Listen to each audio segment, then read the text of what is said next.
Many times ऐसे हो जाता है कि everything is going perfectly and then suddenly fear रहता है कि कुछ तो रॉन्ग हो रहा है।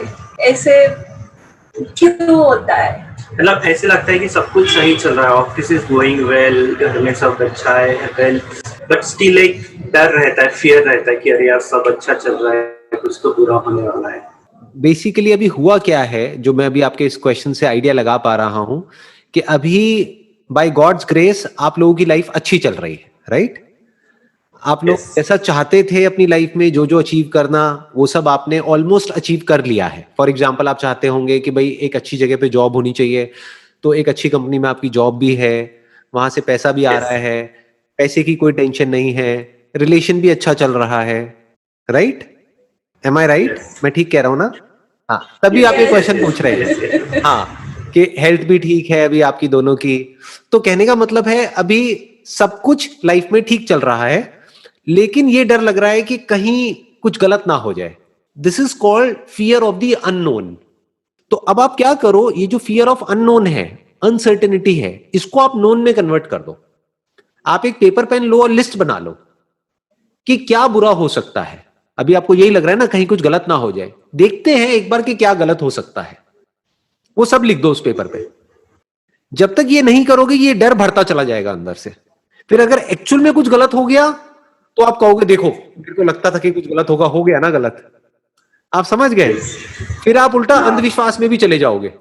फिर जैसे ही कुछ गलत होगा या एक दो चीजें गलत हो जाएंगी, तो आपको लगेगा देखो मेरी लाइफ कितनी बढ़िया थी, अब कुछ बुरा हो गया, कहीं कोई नजर तो नहीं लग गई, कहीं किसी ने कोई टोना टोटका तो नहीं कर दिया। आदमी उल्टे सीधे वहमों में पड़ जाएगा। आपको क्या Yes. करना है, इस डर को अगर जड़ से खत्म करना है, एक पेपर पेन लो और अपने डर का सामना करो। जिन भी चीजों से आपको डर लग रहा है, जो भी वर्स्ट केस सिनेरियोज आपके माइंड में घूम रहे हैं जिससे आपको डर लगता है, वो सब लिखते चले जाओ उस पेपर पे।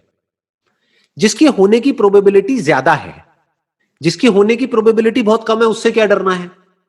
फॉर एग्जाम्पल, कम क्या है? अर्थक्वेक, कि भाई इतने सालों में नहीं आया, तो अगर हमारी किस्मत इतनी ही खराब होगी कि अभी ही आना है, तो आने तो देख लेंगे। तो आप ऐसे सब रीजंस लिखते चले जाओ जिसकी प्रोबेबिलिटी ज्यादा है, राइट?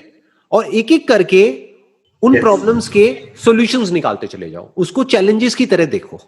जैसे एक प्रोबेबिलिटी आपको क्या मिलेगी कि मेरी जॉब चली गई तो क्या होगा, तो हो सकता है उसका जवाब खुद ही आपके अंदर से निकल करके आए कि जब मैं अच्छा परफॉर्म कर रहा हूं, when I am a good team player, जब मैं कंपनी को अपनी तरफ से अपना पूरा 100% दे रहा हूं, तो मेरी जॉब कैसे चली जाएगी? और अगर चली भी गई तो कोई प्रॉब्लम नहीं है, मेरे पास में इतनी क्वालिफिकेशन है, मेरे को कहीं ना कहीं और जॉब मिल जाएगी। तो इसको, फियर को आपने काट दिया। दूसरा आपने लिखा हेल्थ वाला, कि भाई अगर हेल्थ हमारी किसी की एक की खराब हो गई तो क्या होगा। तो अब उसमें आप ये देखो कि आपने हेल्थ इंश्योरेंस करा रखी है या नहीं कराई है।